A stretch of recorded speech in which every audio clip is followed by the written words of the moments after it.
हमें कल रात को करीब 7:43 पर काफी सारे लोगों को मेल आया, उसमें से एक मैं भी थी। अमित शाह के वीडियो को हटाने के लिए कहा है। उसमें कहा गया कि हमने देश के कानून का उल्लंघन किया है। कौन से कानून का उल्लंघन किया है?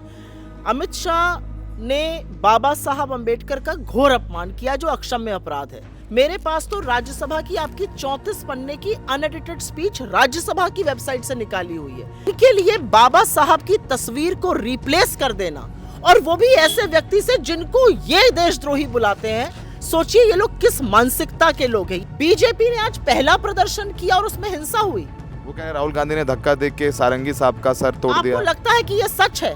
बीजेपी इस बात का जवाब दे। आप रास्ता रोककर क्यों खड़े थे? आप संसद में लाठियां लेकर क्यों आए? आपने धक्का मुक्की क्यों की? आपने खरगे जी को और महिला सांसदों के साथ जोर जबरदस्ती क्यों की? पहले इन बातों का जवाब दे।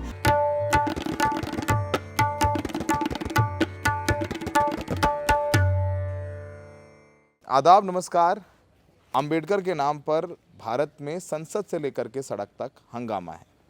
अमित शाह का राज्यसभा में दिया गया बयान कि अंबेडकर का नाम लेना फैशन बन गया है, अगर इतना नाम भगवान का लेते तो 7 जन्म स्वर्ग हो जाता।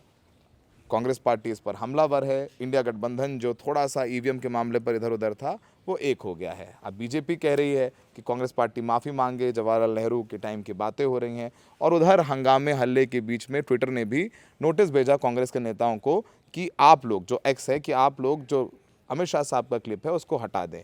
बहुत कुछ हो रहा है, धक्का मुक्की हो रही है। बीजेपी के सांसद गिर गए, सारंगी साहब उनके सर पर चोट आया है, वो आईसीयू में है। बीजेपी की पूरी नेताओं की टीम वहाँ पर है। बहुत कुछ हो रहा है। सुप्रिया श्रीनेत हमारे साथ सोशल मीडिया हेड कांग्रेस की मौजूद हैं। सुप्रिया जी, काफ़ी कुछ हो गया। पहले तो हम लोग बात करते हैं, आपने सुबह प्रेस कॉन्फ्रेंस की, एक्स ने आपके नेताओं को नोटिस भेजा और कहा है कि अमित शाह की क्लिप हटाएं। जी हाँ, हमें कल रात को करीब 7:43 पर काफ़ी सारे लोगों को मेल आया, उसमें से एक मैं भी थी। हमारे बहुत सारे सांसदों को, जयराम रमेश जी को, आईएनसी के ऑफिशियल हैंडल को एक मेल आया, जिसमें एक्स ने हमें अवगत कराया है कि गृह मंत्रालय ने और आईटी मिनिस्ट्री ने उनको लिखकर अमित शाह के वीडियो को हटाने के लिए कहा है। अभिव्यक्ति की आज़ादी को ध्यान में रखते हुए ट्विटर वो वीडियो नहीं हटा रहा है, लेकिन हमें सूचित करना ज़रूरी था और उन्होंने वो किया है। मेरे इसमें 2-3 सवाल हैं, और उसमें कहा गया कि हमने देश के कानून का उल्लंघन किया है। कौन से कानून का उल्लंघन किया है? अमित शाह ने बाबा साहब अम्बेडकर का घोर अपमान किया, जो अक्षम्य अपराध है। आप इस झूठ के पीछे नहीं छिप सकते कि ये तोड़ मरोड़ कर निकाली हुई क्लिप है। ये कोई तोड़ी मरोड़ी क्लिप नहीं है। आपने एग्जैक्टली ये कहा था। चलिए, प्रत्यक्षम किम प्रमाणम। मेरे पास तो राज्यसभा की आपकी 34 पन्ने की अनएडिटेड स्पीच राज्यसभा की वेबसाइट से निकाली हुई है। इसमें पेज नंबर 344 पर सबके वक्तव्य आते जा रहे हैं। पेज नंबर 344 पर अमित शाह का वो वक्तव्य साफ तौर से लिखा हुआ है कि मान्यवर, ये भी फैशन हो गया है अंबेडकर अंबेडकर कहना, और अगर इतना नाम भगवान का ले लेते तो स्वर्ग मिल जाता। ये आपकी अनएडिटेड स्पीच से निकाला हुआ पाठ है। आपकी स्पीच को ना हमने यहां से काटा, ना क्लिप काटी, हमने उसका एक हिस्सा चलाया।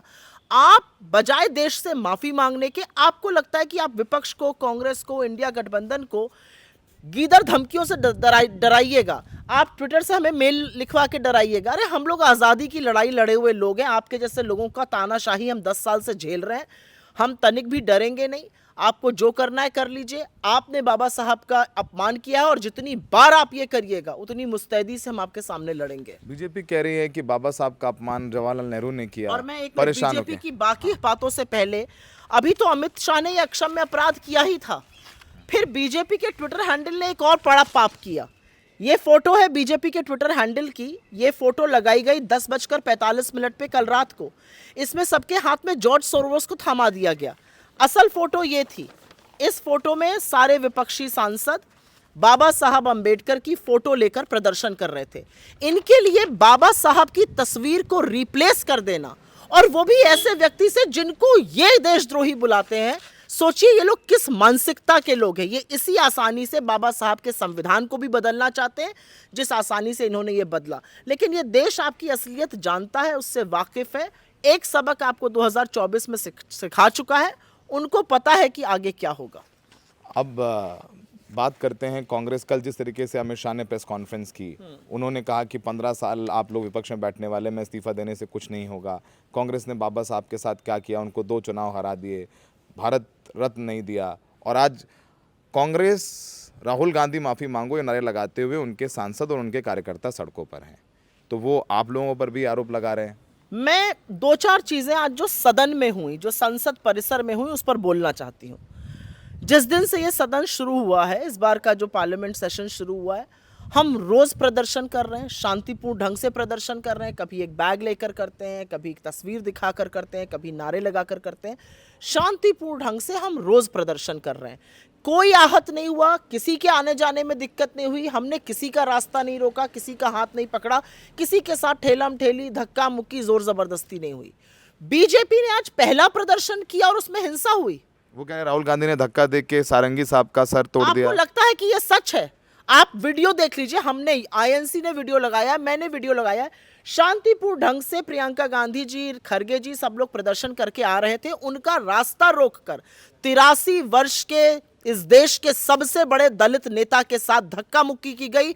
इतने क्षुब्ध थे खरगे जी कि उनको वहां बैठ जाना पड़ा। उनके घुटने का भी ऑपरेशन हुआ था, उस पर चोट लगी। उन्होंने स्पीकर को चिट्ठी लिख के बोला है कि ये सारी चीजें हुई हैं, ये गलत है। एक 83 वर्ष का दलित नेता आपको बर्दाश्त नहीं है। आपने महिलाओं के साथ जो किया, जो मैन हैंडलिंग आपने प्रियंका जी और वहां पे तमाम जो महिला सांसद थी, उसमें से वर्षा गायकवाड़ जी हमारे दलित समुदाय से आती हैं, उनके साथ जो जोर जबरदस्ती धक्का मुक्की, ये आपको शोभा देता है? ये आपकी असलियत है। और मेरा अपना मानना है, बीजेपी इस बात का जवाब दे, आप रास्ता रोककर क्यों खड़े थे? आप संसद में लाठियां लेकर क्यों आए? आपने धक्का मुक्की क्यों की? आपने खरगे जी को और महिला सांसदों के साथ जोर जबरदस्ती क्यों की? पहले इन बातों का जवाब दे। इनका झूठ तो पर्दाफाश वीडियो कर रहे हैं, सारे टीवी चैनल कर रहे हैं कि कौन झूठ बोल रहा है। सुप्रिया जी फिर क्या होगा? वो कह रहे हैं राहुल गांधी ने धक्का दिया, सर फट गया। आप कह रहे हैं कि प्रियंका गांधी, राहुल गांधी को रोका गया, खरगे साहब को धक्का मुक्की की गई। फिर बात कहां तक जाएगी, कहां रुकेगी जाके? संसद तो चलनी नहीं, कल आखिरी दिन है। ये देश एक बात जानता है कि झूठ कौन बोलता है। इस देश को अच्छी तरह से पता है कि झूठ बोलने वाले लोग बीजेपी के हैं। ये देश अच्छी तरह से जानता है कि ये संविधान बदलना चाहते थे।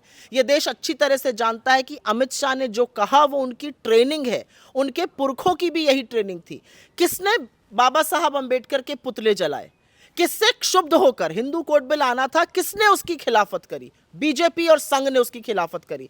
किसने बाबा साहब के पुतले जलाए? संघ ने जलाए। किसने उनके घर पे धावा बोला? संघ ने बोला। दांगे और सावरकर ने मिलकर बाबा साहब को चुनाव हराया। किसने हराया? कौन थे ये लोग? बीजेपी के पुरखे थे। श्यामा प्रसाद मुखर्जी ने जो बाबा साहब के लिए शब्द कहे वो मैं कह नहीं सकती हूं।